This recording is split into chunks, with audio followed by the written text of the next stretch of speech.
that I just thought, oh, man, I literally just almost died. This day just had that feel like every wave coming in was the wave of the day. There was like a glass ceiling that was just shattered, and next thing you know, it was like 10 levels up. Like, this is the experience I've been waiting my whole life for. Are you in Rio right now? Is that Yes. You and the family live in Rio, but you grew up somewhere different, right? Yes, northeast of Brazil, Pernambuco.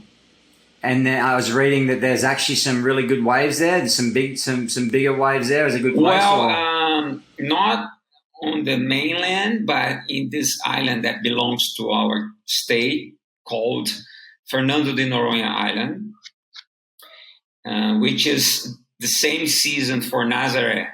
So whenever it's summer here in Brazil, it's really good there at Fernando de Noronha. And I used to go every single season when I started surfing, when I was just 13 years old.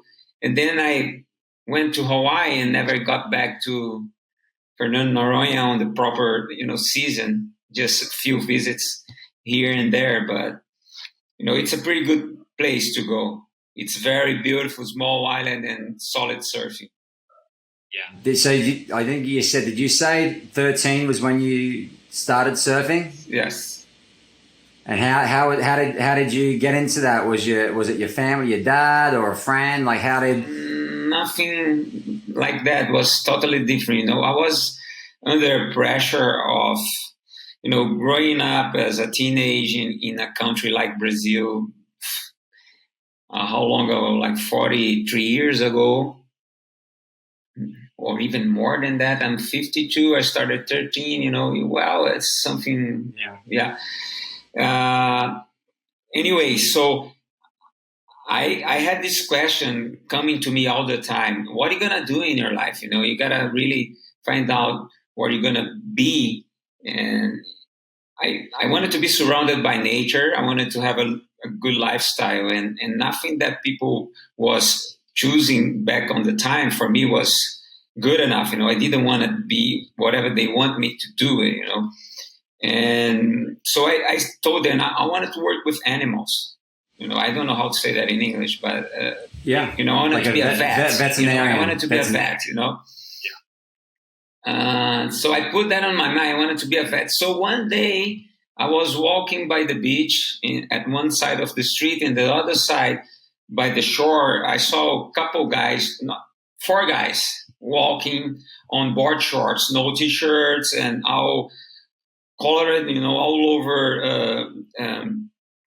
They were so tan and surfboards under their arms, and that seemed to me look like freedom. And freedom, it's my word. I don't want to be ruled by anything.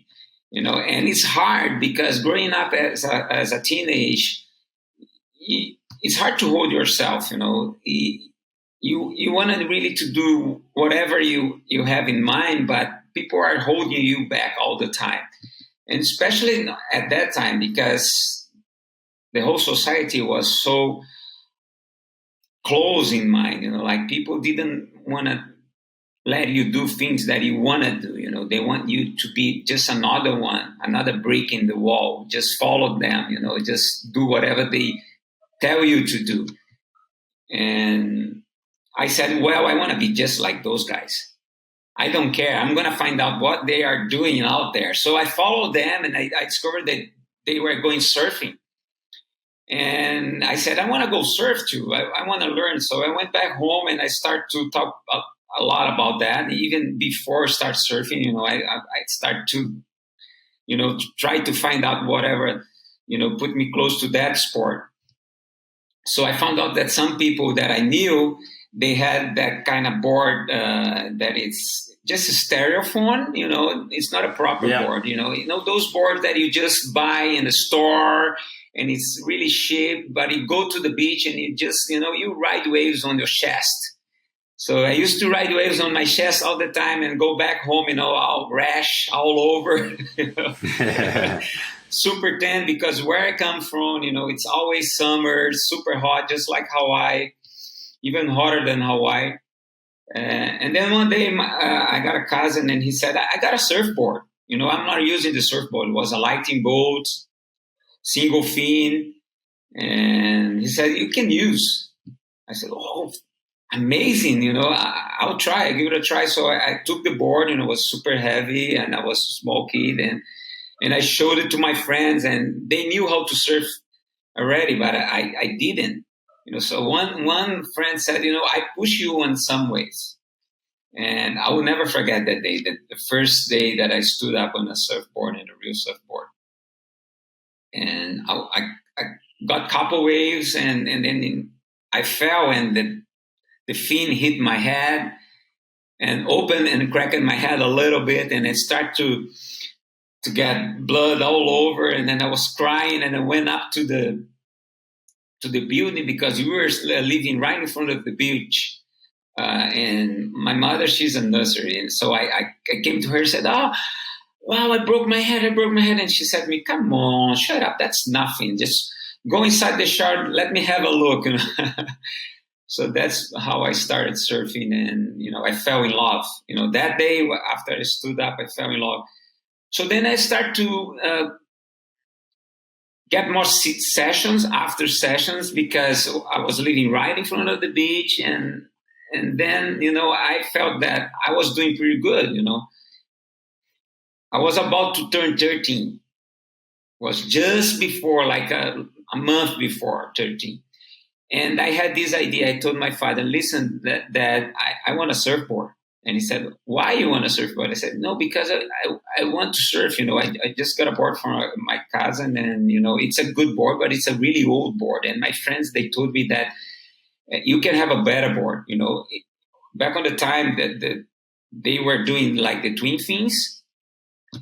And I said, oh, I want a twin fin. Dad, I want a twin fin. So I went to a friend's place, and they were surfers, all surfers on his family. And I said, do you guys have a board to sell? And they said, yes, we have a board. It's a twin fin with one small fin in the middle. And I said, I don't care, I just need a board. So my dad gave me that board. So that's when everything started. And 6 months after, I was surfing an event, and I got 6th place. And and I got a trophy that I was the hook of the event. And I went back to my father and I said, Dad, I wanted to be a professional surfer. And he turned to me and said, oh, I'm sorry, but if you really want to be a professional surfer, you're going to end up pushing carts on the street and collecting trash. You're not going anywhere, So that's when I realized that the biggest waves that I was going to surf wasn't in the water. It was going to be outside, because after I fell in love and I started to say that I wanted to be a professional surfer, everything changed. Everything changed, and my family was trying to push me out of the sport, and I had a lot of prejudice from society. Surfers, they were related to vagabonds and drugs. And my father used to come to me and say, Carlos, tell me one guy that you admire that can earn enough money to provide health and education to his family. Tell me someone that can live out of surfing. Tell me. And I was like, oh my God. I was about to ask you that, like, when you were growing up and that age, was there anyone to look up to? Was surfing just, for fun, like it is for 99% of the world? Like, did you know of anyone that was a professional surfer, or was it just like one of those pipe dreams? I mean, in our town, we had Araldo, my partner. He was older and he was traveling already because he had a family that could support him, and so he was my role model. And he used to come to us after his trips and say, if you travel outside, people can live from surfing, like Joy Buran, Shane Horan, Mark Richards, Wayne Bartolomeo. We had few surfers in Brazil that could surf well, and and they could tell that they would survive and make some money and earn some money from surfing. But, you could tell by the way they were living that they wasn't making much money. They were professional surfers. Everything was starting. We had the surf media, the magazines, few international movies coming in once in a while, like one movie per year, one magazine in 2 months. And we had the local companies. Everything was starting, but, not much investment and sponsorship and contests. Actually, we have few contests, because it was a boom. It was just the start, not the start wasn't in my generation. We had, a generation before my generation. They started everything, but where I come from, northeast of Brazil, we didn't have much contests. We didn't have much support. We didn't have much investment or people where we can really see as a reference inside of our sport. That's why when I really decided to go after my dream, I said, I have to leave, I have to leave my family, I have to leave the love that they give to me, all the support, my house and everything, because I knew that if I want to follow my dream, I wasn't going to be able to do that back home. So when I turned 18, I said, Dad, Mom, I'm going to Rio de Janeiro. I heard that they have a lot of good things going on about surfing there. So they had more sponsors and everything. So I came to Rio. That's where I live now. And I was shocked because it's a much bigger city, with tunnels and a lot of cars. And I used to that, country style lifestyle that I used to have when I was a kid. So I said, no, I want to go back home. And then I went back home and I said, no, I want to go back to Rio because I'm not going to be able to survive over here. And then, so you were 18, you decided you wanted to give it a real shot. Now, this is obviously just in general, like small wave surfing in Brazil. I'm interested to see, like, when did the love or the taste of big waves, like when did that even enter your mind that you either like them or there's a possibility to chase big waves or just do that? Like, when was that first time? It was back in my hometown. We don't have bigger waves there. We have just reef, and sometimes the conditions are good because it's always onshore, but if you're lucky, we have a swell with no winds at all, some light offshores. But I like to face challenging life. So whenever it's something that it's challenging me, I like to go there and taste a little bit and be able to learn from that situation. So from competing, I start to understand that some competitors, they didn't like bigger waves. So whenever the surf was big, I had some advantage on pushing myself and pushing my limits. So I started to compete as an amateur around Brazil. And I started to be pointed as a good amateur surfer. And whenever the swell was bigger during the contest, I was surfing well too. So I had that kind of feeling already inside myself because I wanted to explore a lot. And I did that back in Recife because we have a lot of places with reefs. And I used to go with my friends and camping and, all this adventure stuff that kids love to do. I used to do a lot, because I had this kind of advantage. We come from a smaller town. We have to travel a lot, different than Rio de Janeiro. You find good surf inside town here. That's why I love Rio. Rio, it's good because you work and you go in right in front of your house and you train and you go back and you work and you go to the gym. You have all the facilities, all the infrastructure around yourself. But the background that I had in Recife was very important to build up a little bit of Carlos starting to taste, challengings and bigger waves and traveling around and all the knowledge of the reef and find barrels in between the sessions and everything, things that Rio de Janeiro didn't have at all. So I came to Rio and I started living in Rio, and I won one event. And after I won that event, they gave me a ticket to Peru. That was my first international trip. You see how important it is to invest on the base, on the new generation. So I got that ticket and I said, "Oh my God, I'm going to Peru." I never had a chance to travel abroad. So Surf was giving that to me. And I was stoked about it. I said, "Oh my God, I'm going anyways." So I went to Peru and I loved Peru. It was great. Even though it was so cold, I was like chocolate. I was like, "Oh my God, I hadn't until that point experienced nothing like that cold." So I got back from Peru and I said, "So now it's time to go to Hawaii." So I had a car, a little Volkswagen, the Beetle, the old Beetle. Yeah. And I sold the Beetle. I sold all my boards.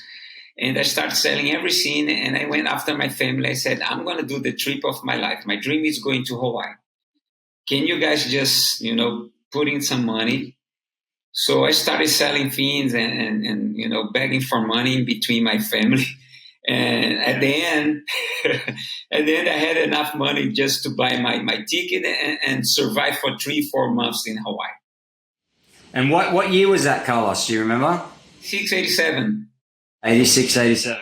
Yeah, 86, 87 was my first winter. And when I got to Hawaii, I fell in love. I said, "Oh my God, no way. This is just like my hometown with big waves." The weather, tropical, coconut, clean water, reefs, and big waves. And I fell in love. But, I couldn't talk English at all. My English was so poor. And I got traumatized because I was trying to talk English, and back on the time, if you didn't know how to talk English and people noticed that you were a haole, they would come to you and say, "Hey, you're haole, what are you doing here? Just get out of here, go back home." And, I was scared to open my mind. To open my mouth. So I was hiding myself. And in that year, we had a problem in between the Hawaiians and the Brazilians. I was living with the Caves.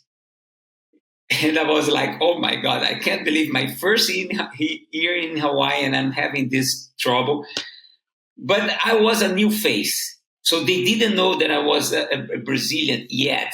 So I used to go early in the morning with my car and a friend and go to the other side, go to Haleiwa side, because, around Pipeline, Rock Point, and Sunset, they didn't want to see any Brazilians around. So I would to go left, just Caves, going down the hill and left.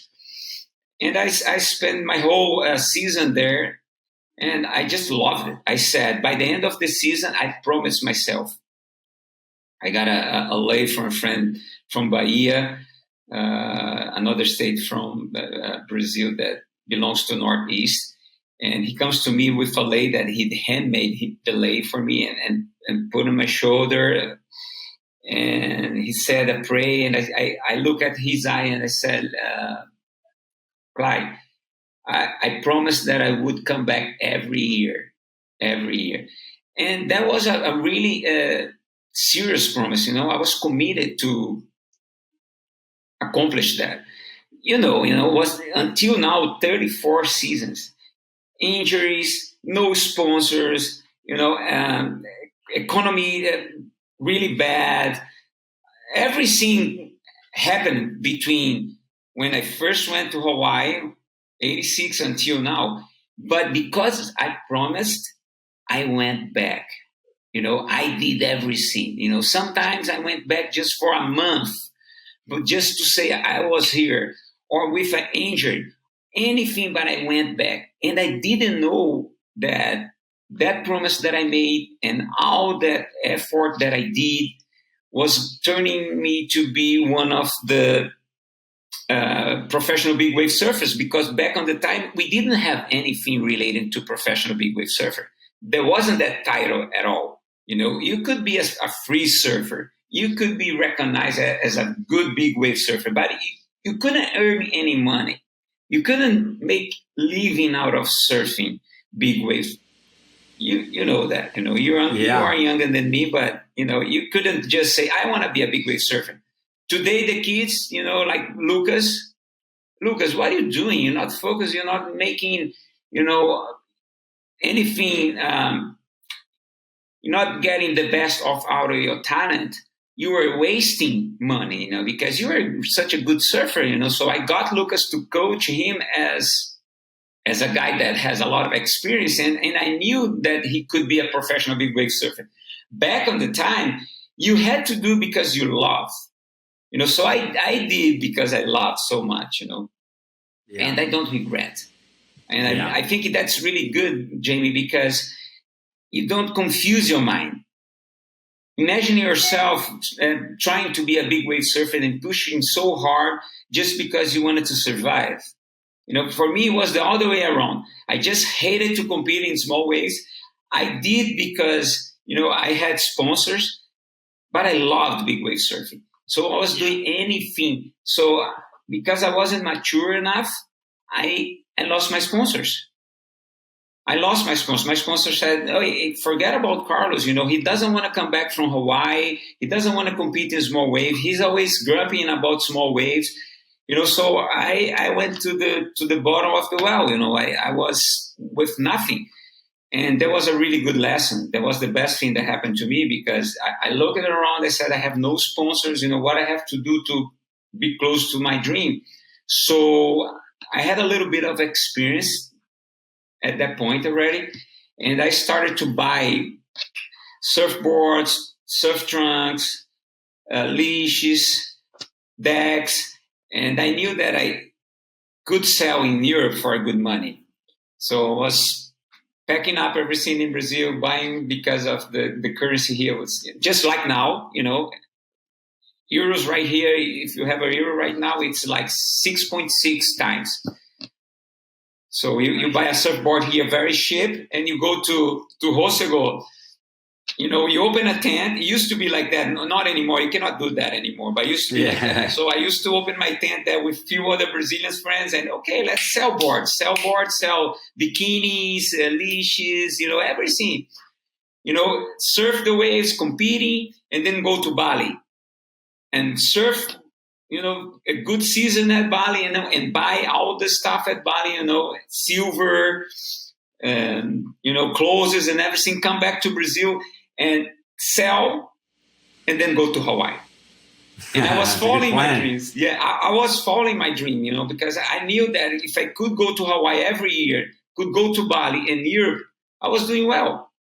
Yeah. So after let's move on. Let's move on to 90. Not like, because that's your first year goes like 95, 96, and then all of a sudden 1998. 86, 87. So then I'd like to fast forward, because then in 1998, there is I guess nearly the first big wave world championship. It was the reef at Todos Santos. Gary Linden put it on, and it was teams, right? It was a teams style event. Like, so you had, was it 2 surfers or 3 surfers from each country? 2 surfers from each country, and you sort of competed in, because I remember, because that's Taylor got the biggest wave that day, won the K2 challenge, which was the same year, 98, won the $50,000, but you actually won that contest, right? Mm-hmm. Yeah. That was officially the first, world champion big wave was actually back in 98. Long time ago, huh? Long time ago, but I mean, 22 years. So how did that, obviously from your first season in Hawaii to then, that's, a decade. And I'm sure that your partner, Everardo, how do you pronounce his name again? Heraldo. Yeah, I mean, you guys. Heraldo, you got to roll your tongue a little bit. Heraldo, yeah, yes.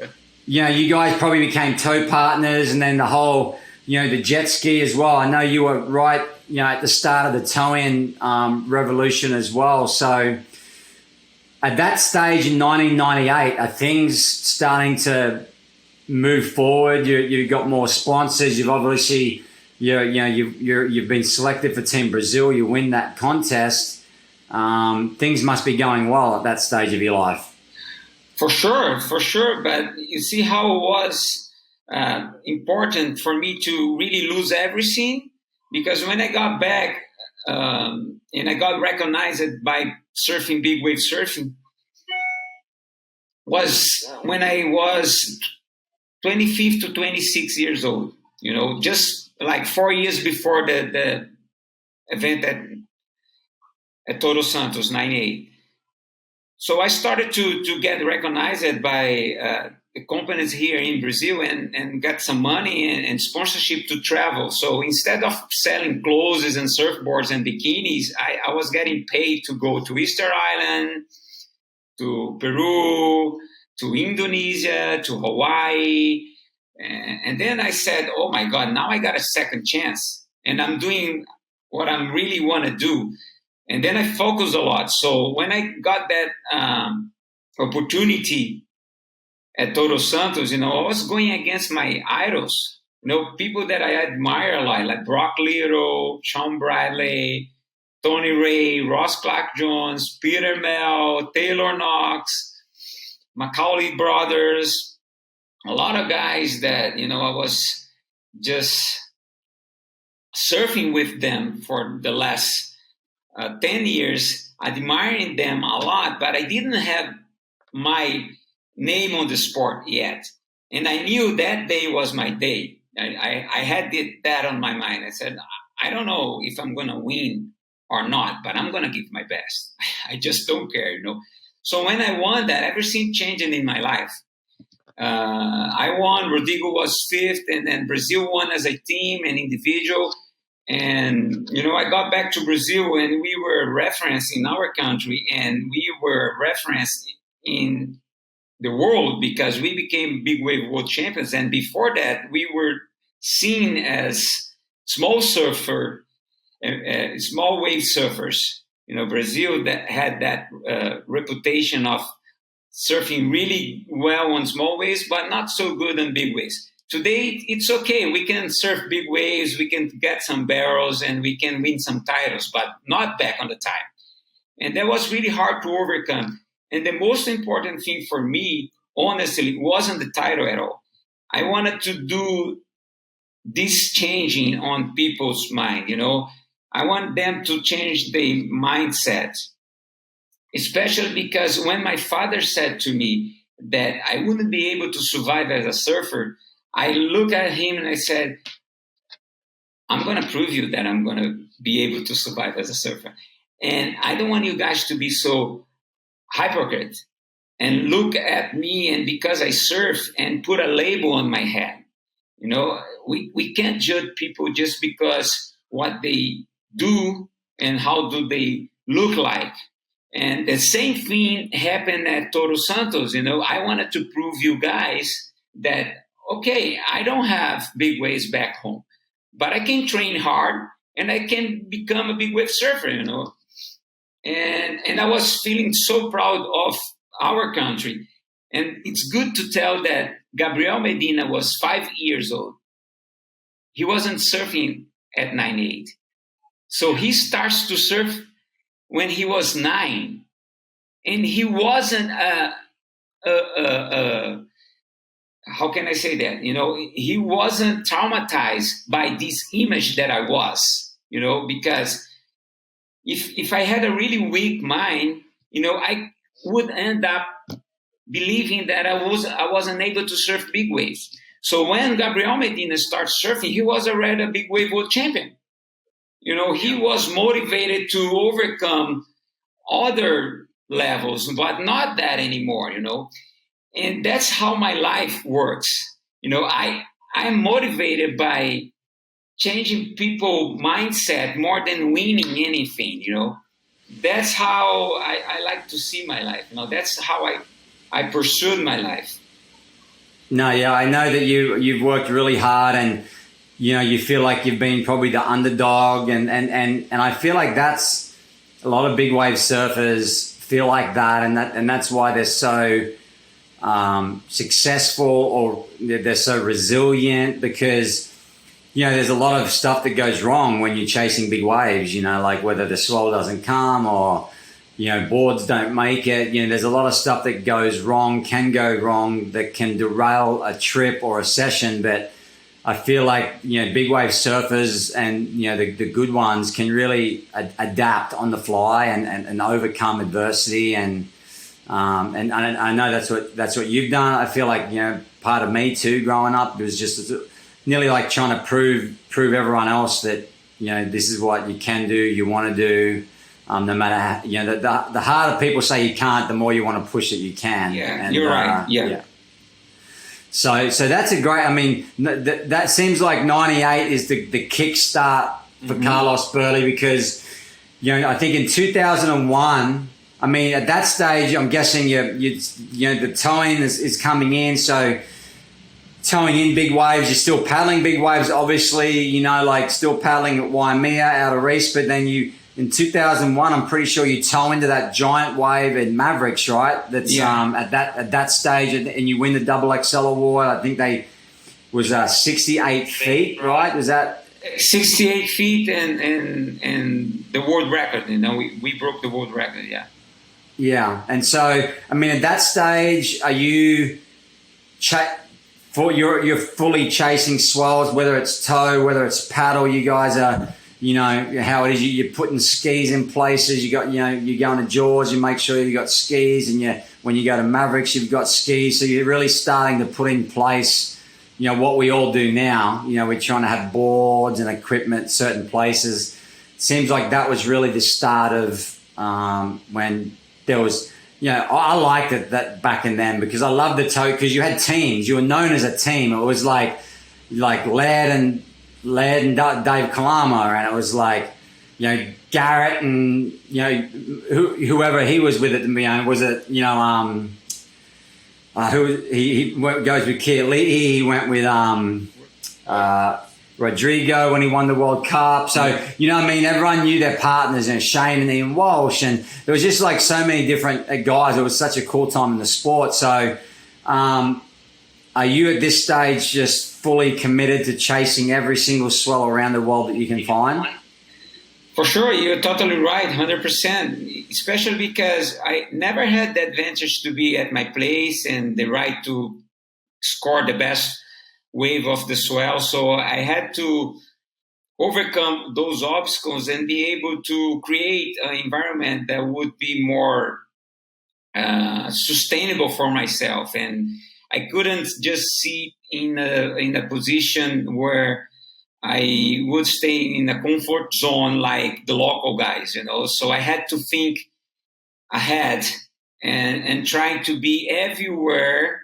We had big waves, because if I would stay in a place, for me, it wouldn't work at all.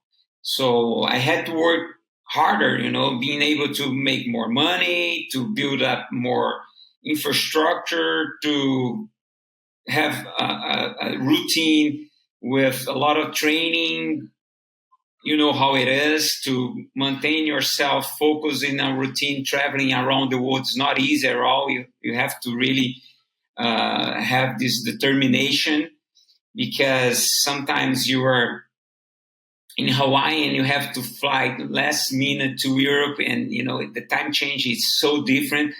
And to be able to keep yourself healthy enough to surf the next day in a competition or in a big swell, and to be able to do that for such a long time, it's not easy at all. You know how hard it is. A lot of injuries in between. I had 3 major injuries between, this time that you just said, where I was chasing swells after swells and seasons after seasons, North hemispheres, South hemispheres.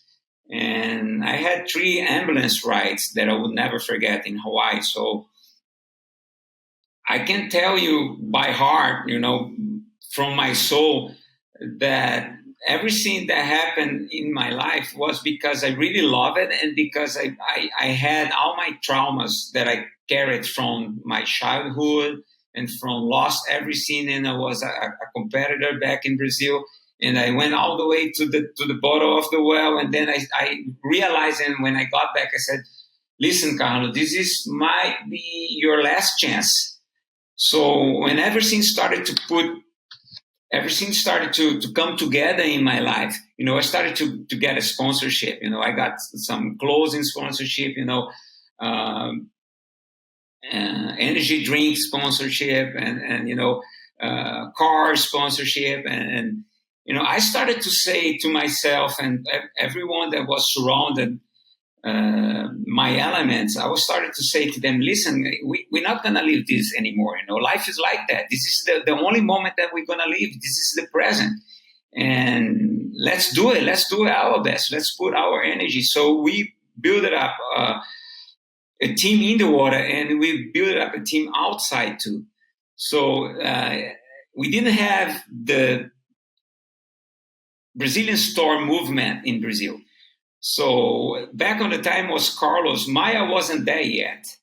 Was Carlos, Rodrigo, Heraldo, Danilo was just coming up. So we had a lot of big wave surfers from Brazil, but mostly me and Heraldo and Rodrigo, we were having good results. And if we had our minds in place, we could work a lot with that result, especially because big wave surfing, you know how it is. It's shocking. Your wave at Jaws, the wipeout that you had this year was amazing. You look at footage and you say, oh my God, what that guy is doing over there. So I started to come up with that footage and showing to the mainstream media and started to convince them, listen, we are doing something that people are not realizing. So it was really good to build up this image for myself and for the sport. But we had this limitation. And what was the limitation? We didn't provide consistently content to them. So it was just one shot, 2 shots, 3, 4 shots maybe. I used to do one major newspaper, cover, and you could renew your contract for one, achievement. Nowadays, man, you are the world record today. The next day you better be dancing on the top of the moon because everybody would forget because a lot of information all the time. Yeah. So yeah, for sure. Was really good to grow up in an element where I adapt myself and I saw all the opportunities and it turned to be really nice. Because after everything that I did with Heraldo, and then Maya was coming to work with me at Red Bull. So we kept doing a lot of things together. We kept, bringing a lot of titles to Brazil. And one day, by the end of our breath, because we were like struggling to keep it moving, the Brazilian storm just rise. So when the Brazilian storm, was born, I was like, oh my God. Thank you. Because everything that happens to surf in Brazil, people would relate to me because I was able to build up a name here. And that's something fundamental to people to understand how it's important to build up your career, thinking about a team, not only about yourself. I want Jamie Mitchell to do so well. And by the way, congratulations for everything that you're doing because you are inspiring me. Your podcast is amazing. I was talking to Leisha, my wife. I'm going to talk to Jamie Mitchell. And she was saying to me, wow, he's doing a great job. Oh, and that's amazing, and the way we are surviving and living and being a professional nowadays, it's probably different than it used to be. We are living in a different time, but there is nothing wrong with that. It's just a matter of adaptation. We have to adapt yourself. We are going to the Olympic Games. Surfing is going to be everywhere with the wave pools. That's crazy. That's amazing. But how you going to be able to understand that life is not only what you want? Most of the time, it's a math between what you want and what life wants for you, because what life wants for you, it's more important. That's the lesson that you're going to have, that you're going to take for the rest of your life, and you're going to take for all other lives too. Yeah. I want to go back to Maya, and it seems like that coaching or mentoring is something that you're really into. And I look, I remember when Maya first came to the North Shore, and I remember seeing her out at sunset, and she was taking a lot of donuts. And I remember paddling up to her and saying, "Hey, Maya, like you need to take three more strokes down the face before you stand up." You know, and I saw her go through the process of probably everyone's saying, "Hey, she can't do this, she can't do that," and she's so determined. And you took her under your wing and gave her all your knowledge. And I know you're doing that with Lucas now. But she just rebroke the world record. She's got the world record again now. But you've been through a lot with Maya, and I want to go through those couple of bad wipeouts just purely because they're like some of the worst wipeouts ever. And I just go through that as someone like a father figure to her, and you're helping her do this and towing her into waves, but also you have this responsibility to try and keep her safe, right? And I know she had one really bad wipeout at Chopu where she got stuck in the right and the left, right, and she was getting recycled. And then obviously the one at Nazaré where she was unconscious there for a little bit at the end. But just take us through what it was like to be there when you're mentoring someone like that and being there on the scene when those wipeouts happen. Again, Jamie, first of all, I have to say that nothing that we lived together would be able without Maya being so committed and being in love with surfing, So I have to say that Maya, because of her personality and, like you said, she's so focused and she's and determined. Yes, so she's determined, and in everything that a great athlete needs to put time to be able to evolve. Because we all know, and she knows too, that she doesn't have that much talent, So she had to somehow overcome that lack on talent by being so persistent on training hard. And by the time that we started surfing together, I noticed that too, and we started to work together. And then I was telling her, you need to do this, you need to do that, let's do this, let's do that. And she was so well on her mindset and on her daily routine of training that she would come to me at the next day and say, Carlos, do you remember that you told me to run 10K? I went 20Ks. You said for me to train my apnea, so I'm doing this with these guys, I'm going to do this training with these guys. So she's very focused on everything that she does on her life, especially when it comes to big wave surfing. And we had a lot of crap from the community, we heard a lot of bad things from our community, and that hurt her a lot, and hurt me too, because we were trying to do something nice for the community. We always had a similar thinking about how to become a professional surfer and how to improve our environment and how to make it looking better for everyone. So we knew that she was a beautiful girl. She would speak a perfect English, and she would be a nice product to sell for the media. Everything that we need would be our community embracing our project and selling us together. At first, when we stepped on the scene, it was really nice because everybody was, amazing to see a small girl so beautiful going after big waves. But then she got all the attention so quickly, was very quick. After that swell at Chopo, the first swell at Chopo that she got pounded, and then she go to the boat.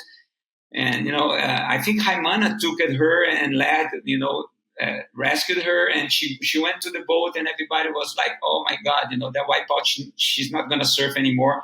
So I got a couple waves, and then I go to the boat and I come to her and say, Maya, put your vest. She said, why? I said, you're going to surf. We've been training together. I know how to make you, you feel safe out there. And then she go out, and then she got a nice battle with an amazing picture. And she was writing for Billabong at that time. And she was on the billboard all over, California. And her name was so high. And then, at first everybody was, okay, we got this beautiful girl coming. And then, we got someone that doesn't have much talent, but it's getting a lot of, space on the media, being recognized a lot by the media. But we have, guys from our community that were judging her because she doesn't have that much talent. Maybe she wasn't ready to be there, because she was having, bad wipeouts, that people that has a lot of talent, wouldn't go through that situation. Anyway, it's a lot of judgment, which is normal. It's okay. But we didn't give up, So was Chopo once, Chopo twice at that event that you said to me.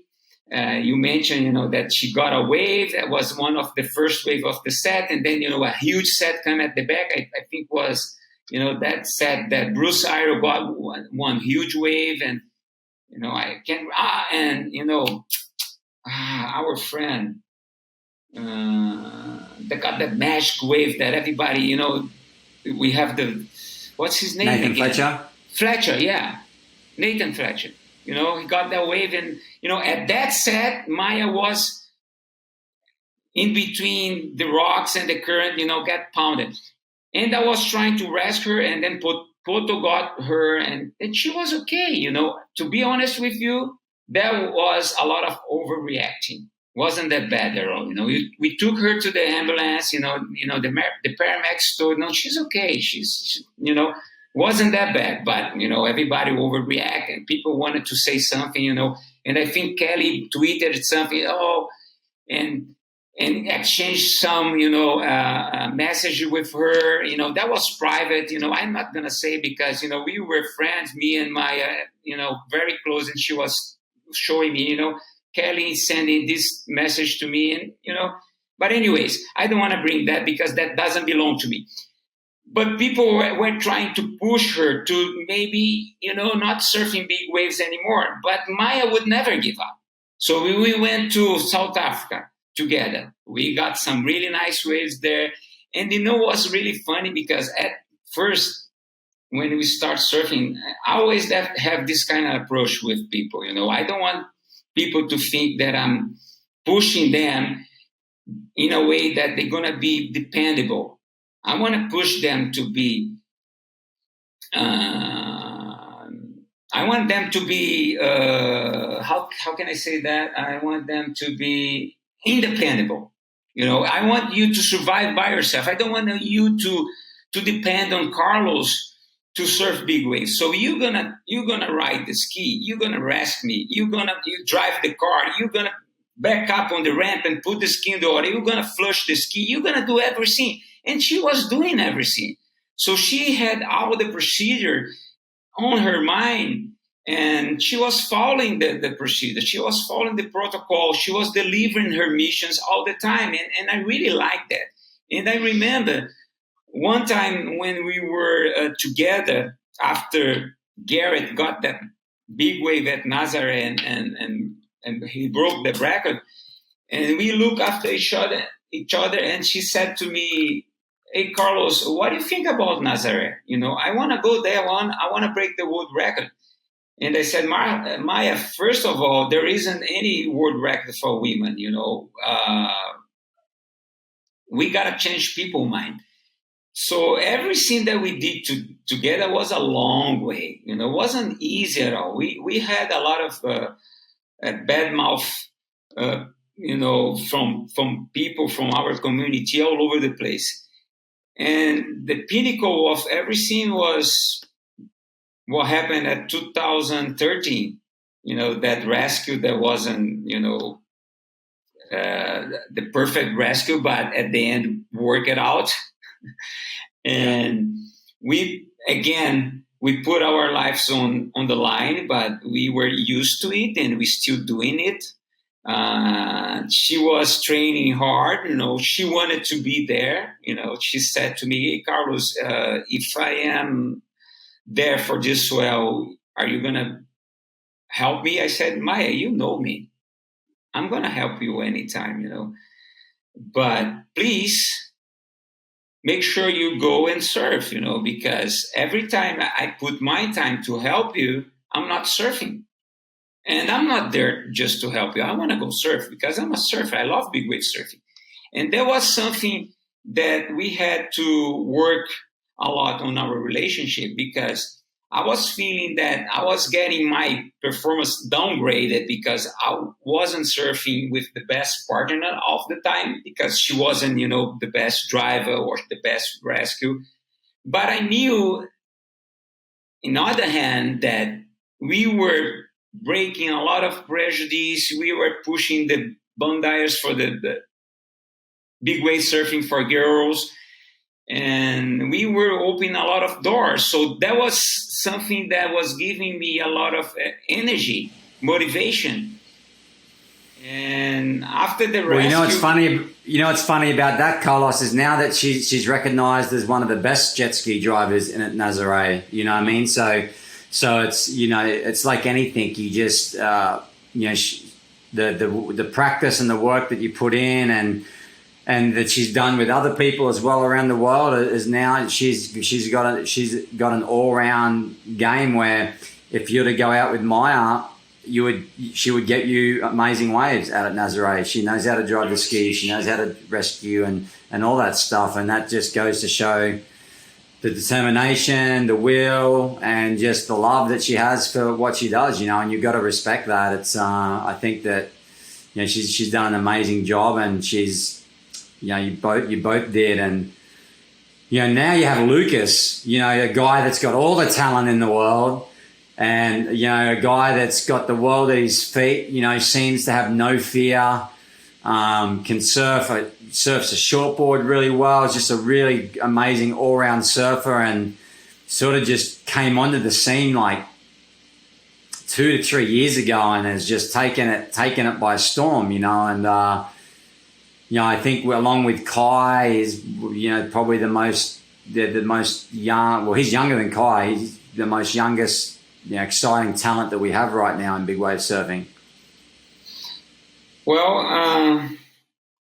I don't know why, but that happened. He came to me and said, "Carlos, would you be able to train me?" And I was working with Scooby for a while, and Gordo, but the guys that didn't have the profile that, for me, seems to be the best profile to pursue the big wave career. So when Lucas came to me, I thought all the challenges that we had in our hand would be just provide him with my experience, teach him how to read the swell, follow the swells, and choose the best equipment, building up all the logistics, and being in the right place at the right time. And then I realized that that would be the easiest part. The hardest part would be working on his mind. He was surfing well before me. He was going to Mavericks, to Hawaii, everywhere, having good performances, but he wasn't taking any advantage of that. So everything that I did was more putting Lucas into a zone where he could connect the dots between his talent and results. Everything that I did was bring him to this place where we could maximize his talent in the swell or inside of the competition. But it wasn't easy at all. Again, when I started working with me, a lot of people got jealous, and people tried to push us away. So I got to a point that I was so disappointed and feeling so bad that I had an idea that clicked on my head, and I said I had to do this with with more people. I can't do this by myself. So I came to his parents and I said, guys, I need your help. We have to build up a team. Because I saw Gabriel Medina and I saw Felipe Toledo and other examples in the tour where they have a team, a family, and people would, provide and protect and support. And why we can't do that? That's big wave surfing too, especially with someone like Lucas that didn't have that much strength on his mind. So that's the secret. Actually, it wasn't me at all. I'm just someone that is facilitating the whole process. Sharing my knowledge and being very blunt. Now I'm very straight with him. Sometimes I end up I'm losing control, and sometimes I'm not very patient with him because I'm kind of old. And he's, kind of, 25 years old. He comes to me. He's young. He's young. He wants to have fun. I don't have that patience anymore like I used to have when I was younger with Geraldo and Maya. But anyways, it's been really nice. We work together. We love each other a lot. He's a great guy. He has such a big heart, and he has a bright future, a really bright future. But it's a teamwork. We have someone that takes care of his training. We have someone that takes care of his mind, and we have someone that takes care of all his agenda. And I'm just next to him, close to him all the time, checking if he's doing well. Some up and downs. This pandemic thing and quarantine wasn't easy for him. He wants to go around, he wants to travel, he wants to do everything, and now he can't do it anymore. And but he's one point that it's good for us to put on the table here is that he's doing some partnership with Kai Lenny.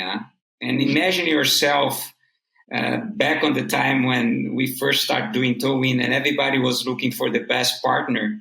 Imagine yourself doing a partnership with Kai Lenny, a guy that knows everything about the ocean, jet skis, foiling, kite, windsurfing, stand-up paddle, big wave surfing, small surfing.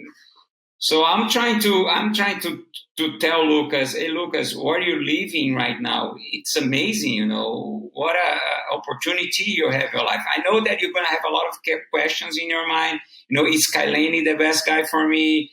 We are, a world apart. I'm here in Brazil. He's in Hawaii, he likes to spend the whole season in Hawaii. I like to spend most of the season in Nazaré. But please, you guys are sponsored by Red Bull. My dream was to have someone with the same sponsor, a strong sponsor, that could provide us infrastructure to go all over the place and explore. You know how it is, Jamie. You have a lot of knowledge. You have a lot of experience. Imagine yourself with someone with a lot of talent, same sponsorship, and a lot of projects and contents to produce. Yeah, be the best. It'd be like having someone like yourself, a carbon copy of yourself to work with. That it would be amazing. Look, it's exciting. Those young kids. It's who knows that the sky's the limit.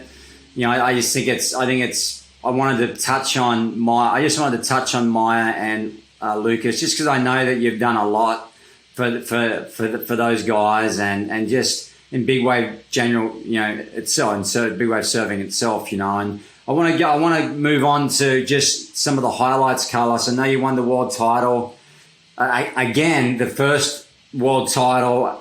We're not going to say real first world title, but the first one that there was a tour back in, I think it was 09-10. You were the first one to win I think Mark Healy finished second, and so that's got to be a big highlight. And I think you won an event in Peru in Pico Alto. So just What are some of your highlights from throughout your career that stand out the most for you? Well, 98 at Todos Santos, and the world record at Mavericks, and being able to be the first Brazilian to surf the area, that was amazing, especially because the history between us wasn't that easy at all, I got invited. The first one, I was injured. I couldn't move my shoulder. The second one, I had to go with Geraldo to Peahi.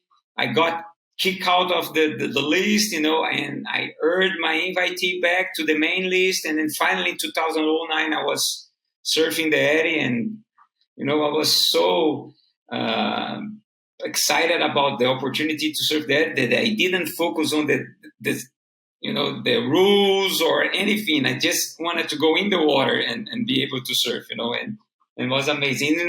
How good is the feeling of that? It's great. And then the 2010, the title again, because people say that they don't recognize my title at 98. So I won the title at 98. And then, we as a team, as a community, we say, okay, to be fair, we need to build up a tour. And I'm 42 already, and everybody looked to me and say, Carlos, he's 42, he's out of the game. But because I was training so hard with the kiddos, because I was training Maya, I was training Scooby, I was training Gordo, I was, on the rhythm. I was with a good rhythm at that time. So I ended up doing all the finals and winning the first Big Wave World Tour, and that was really good because I have my title at 98 when my daughter was born. My daughter Yasmin, she's doing medicine at Poland right now. Imagine my father saying to me, "You're not going to be able to live as a surfer," and now I have a daughter that I can provide to her a university at Europe, and she's doing medicine. I got so emotional when I think about that.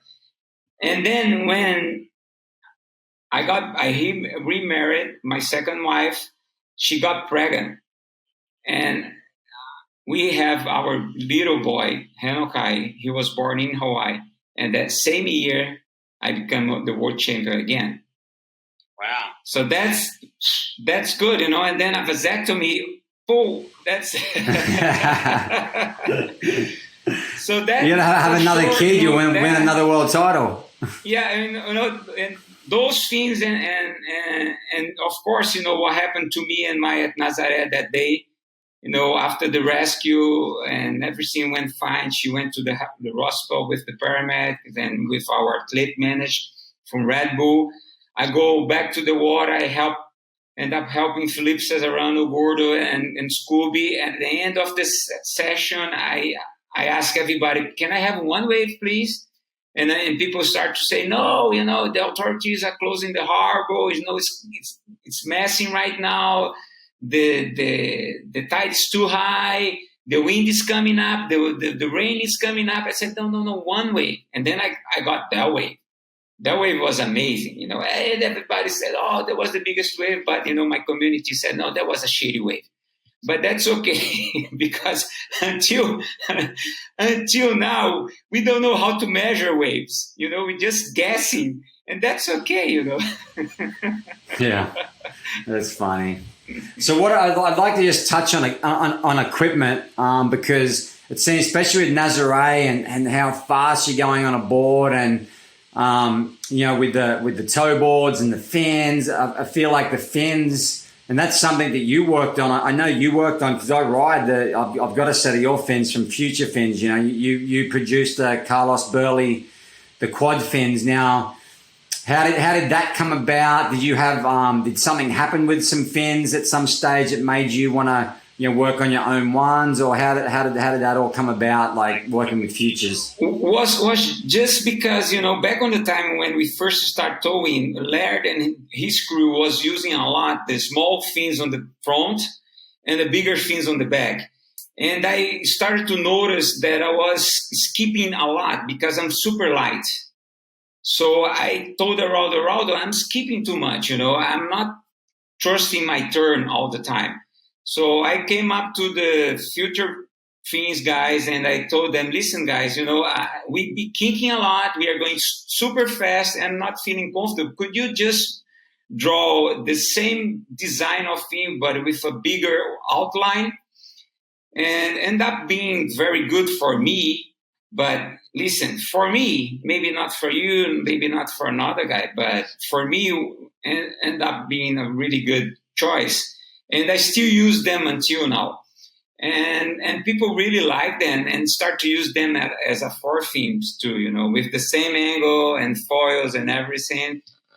But to be honest with you, I'm not the best guy with equipment. I had great partners with that, especially Geraldo. Geraldo was the best partner for equipment. Maya, kinda, more training. Scooby, Gordo, not much with equipment. Lucas, yes. Lucas can tell right at the bat. Kai Lenny, he can tell right at the bat. So you have, as a surfer, and as a professional, doesn't matter what you do in your life, you have to understand where you work best. And sometimes if you feel that you're not doing at all in some matter, you got to follow people that are doing well. And that's what I do. I just follow people that are doing well. And, like Twiggy, Twiggy, he's into equipment a lot.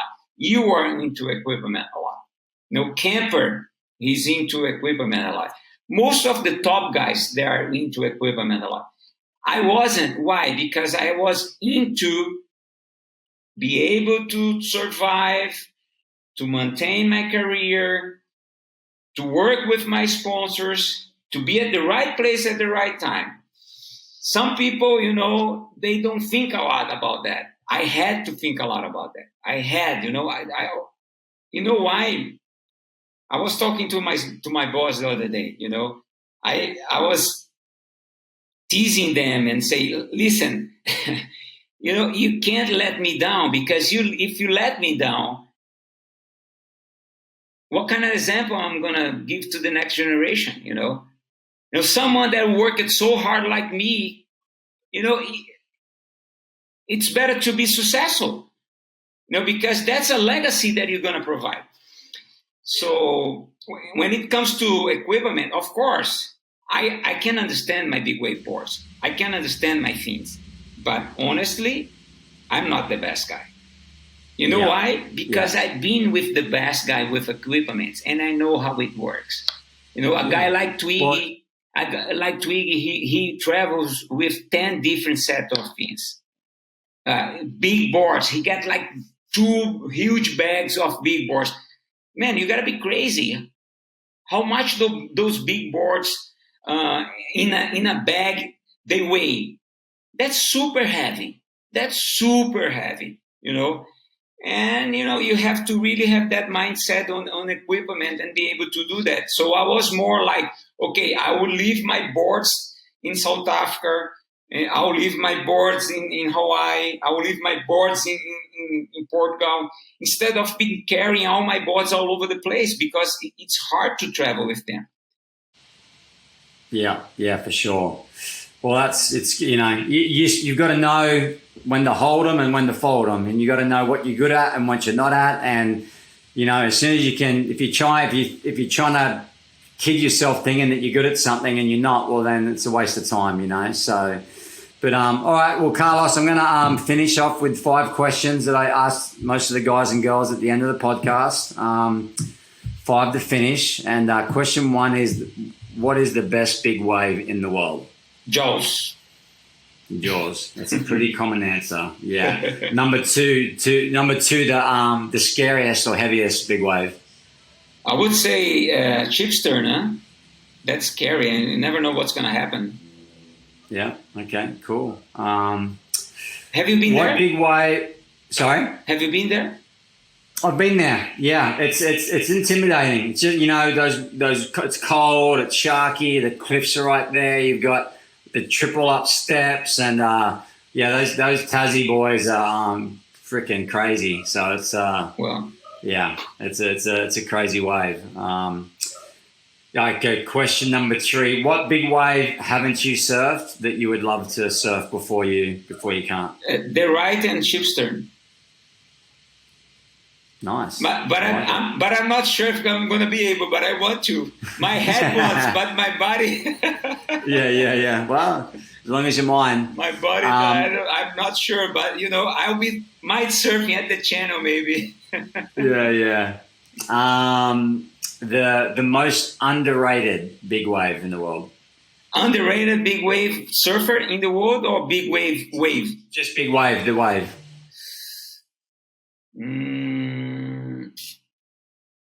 Oh my God. I would say Mughal. Okay, yeah. I think so because that wave is pretty hard, huh? Gnarly, huh? Gnarly, yeah. Good answer. And the last question is, where do you think the next big wave discovery is going to be or is? I'm pretty sure it's somewhere in between Africa and Europe. There you go. Awesome. Yeah. I like it. You know where it is, huh? It's just so Carlos. hard to be there at the right time, but it's somewhere. It's somewhere Yeah. because it gets really huge over there, and it's the perfect condition. The storm ends up over there. Maybe the wind it's not that bad, and we have reefs over there. We have a lot of good ocean bottom over there. Yeah. I heard a lot of stories about big waves surfing over there, and because of the weather, they're not so explored as other places. But maybe in between Chile and Peru too, there is one part of the coast over there where there are a lot of big waves and the access is not that easy. Yeah, that's what I've heard. Well, Carlos, hey, thank you so much. You have been and you still are an example of what most big wave riders should, strive for. You've been there from the very start. You've taken chances. You won that first world title. You've won another world title. You've helped the younger generation come through. You're a great role model for not just big wave surfing, but people in general. So it's been a pleasure having you on the podcast. I hope to see you in Hawaii. I really do. I hope to see you. Me too. I hope the stars align and we get to surf this winter somewhere. And that would be nice. Man, say hi to the family and aloha.